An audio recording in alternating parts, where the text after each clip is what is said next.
Hello দর্শক, আজকে আপনাদেরকে দেখাতে চলেছি আমি খাগড়াছড়ি পাহাড়ি এলাকায় গিয়েছি ঘুরতে। আর ওখানে গিয়ে দেখি ওখানের বাজারে কি কি বেচা কিনা হয়। আমি বাজারে ঘুরতে গিয়েছিলাম, যা দেখেছি তা দেখে আমি হতাশ।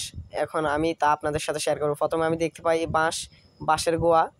এই আদিবাসী এই পাগল ছাগলেরা বলো বাঁশের গোয়া খায়। আর এটা দেখতে পাচ্ছেন, এটা হলো গুলের মাংস।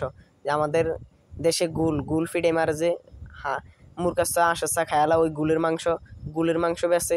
এটা হলো তারা বলে এটা গুইসাপের মাংস, তারা এটাকে গুইসাপ বলে। এখানে দেখতে পাচ্ছেন আপনারা শামুক। এই মহিলারা দুইটা ব্যাডিক্যা মহিলা শামুক বেচতে আছে।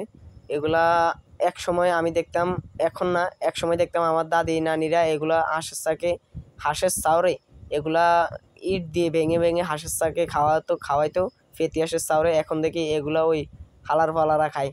তারপর আমি দেখতে পেলাম এটা যদিও আমি চিনি না, যাই হোক তারপরেও এটা আমার কাছে অদ্ভুত লাগে, অদ্ভুত রকমের এক জিনিস। এটা খেতে কেমন তা জানি না, কিন্তু এটা আমি ঘৃণা করি তাদের সব কিছু। আর এটাও নাকি তাদের একটা খাওয়া তরকারি। এই যে এই লাঠিগুলো দেখতে পাচ্ছেন, এটাও নাকি তাদের তরকারি, এটাও তারা নাকি কিভাবে খায়। আর এটা আমি দেখলাম। পরে এখানে দেখতে পাচ্ছেন আপনারা এই যে পাগলা আমাদের গ্রামে মানুষ এই কুসংস্কার এমনিতেই বলে এগুলা খেলে নাকি মানুষ পাগল হয়ে যায়। আর এই তারা এগুলা তরকারি হিসাবে, সবজি হিসাবে বিক্রি করে। এগুলো দেখে আমার শিশু পেয়ে গেছে। আর এখানে আপনারা দেখতে পাচ্ছেন কি গাছের পাতা, এই পাতা খাই গরুয়ে ছাগলে, এখন দেখি মানুষও এই পাতা খায়। আমার ভাবতেই অবাক লাগে মানুষ জাতি এত খারাপ হতে পারে। আর আপনারা এখানে দেখতে পাচ্ছেন এই ব্যাঙের ছাতা, পচা গাছে যে ব্যাঙের ছাতাগুলো হয়, ওই ব্যাঙের ছাতাগুলো ওরা খায়। তারপরে আমি চলে গেলাম পাশের দিকে, ওখানে দেখলাম কিছু টয়লেট সাফ করে যখন টয়লেট থেকে যে ময়লাগুলো ফালানো হয়, ওগুলো তারা একটা পাত্রে করে আপনারা দেখতে পাচ্ছেন একটি হাজিতে করে তারা নিয়ে যাচ্ছে বাজারে বেচার জন্য।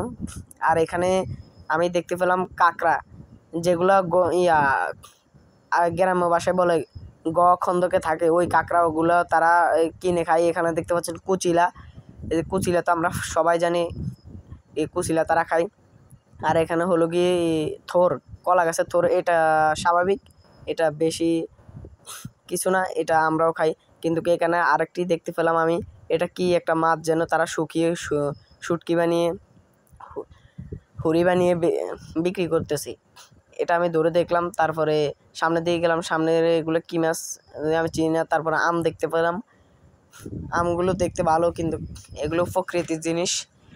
আর তারপরে আমগুলো ভালো লাগলো, আমগুলো আমার পছন্দ হইলো, আনারসগুলো পছন্দ হইলো। কিন্তু তাদের যেই তরকারি, আর এই যে দর্শক আমি তারপরে চলে আসি তারা ব্যাং বিক্রি করে, সবগুলো বাগুয়া ব্যাং আর কাড্ডা ব্যাং। এই বাগুয়া ব্যাং এটি আবার কেজি হিসাবে বিক্রি করে, কেজি 200 টাকা। এই যে এই হালার ফলা স্যারাটা কি রাজপুত্রর মতো, কিন্তু ব্যাং ডিনের কাটে কেমন করি ব্যাং বেছে, ব্যাঙের নখটি কাটি বেছে। আমার দেখি হিয়ানে বমি করে দিছি, আমি সাইডে যাই, আমার ফ্যাটে যা আসলে সব বমি করে হারা দিছি। আর আরেক পাগলে দেখতে আসি বাঁশ লইতেছে, তো ওরা জিজ্ঞে যাচ্ছি ভাই আপনার বাঁশেরই খাইতে কেমন লাগে? ইয়াকে অনেক ভালো, আমি 1 কেজি লইতেছি। আমার বাসার সবাই পছন্দ করে বাঁশগুলা, মোটা এই কচি বাঁশের ডিগ বাড়িলে ওই নতুন বাঁশেরই হেডি লইছে। আর এখানে ভুট্টা আমরা গরুরে খাওয়াই দিই, ফসা ভুট্টা এই ভুট্টা ওরা লইতেছে। এটা কোনো ব্যাপার না, ভুট্টা খাওয়াটা কোনো ব্যাপার না। আজকে আমি বেশি অনেকটা ছিলাম এই ফোলাটা দিয়ে অনেক তরকারি বাজার কিনতেছে। আমি ওর লগে ছিলাম আর ওর লগে কথা কইতেছিলাম। আর এখানে দেখতে পাইছি কিছু তরকারি, কাঁচামরিচ টাচামরিচ।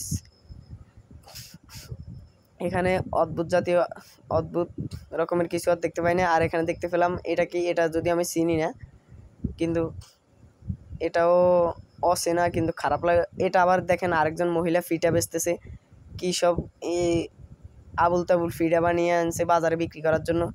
ওই মহিলার ফিটা, এই যে ফোলাটা খাইতে আছে, আমি ওনার এই ফোলাটাও অগলগের একজন এই ফোলাটা বাজার করতে আছে। এই ফোলাটাও খাগড়াছড়ির বান্দরবানের আদিবাসী এক ফোলা পাইন, ও আবার ফিডা কিনে নিয়েছে ওর বাসার সবার জন্য নেওয়ার জন্য। মহিলা আমার ক্যামেরার দিকে